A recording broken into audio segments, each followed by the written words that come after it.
Hello friends, welcome back to the new video guys. In this video guys, I am going to show you guys how can you off your dial pad tone guys.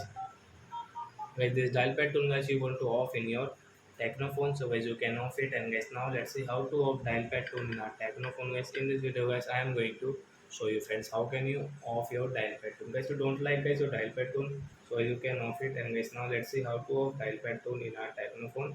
In this video guys, I am going to show you friends.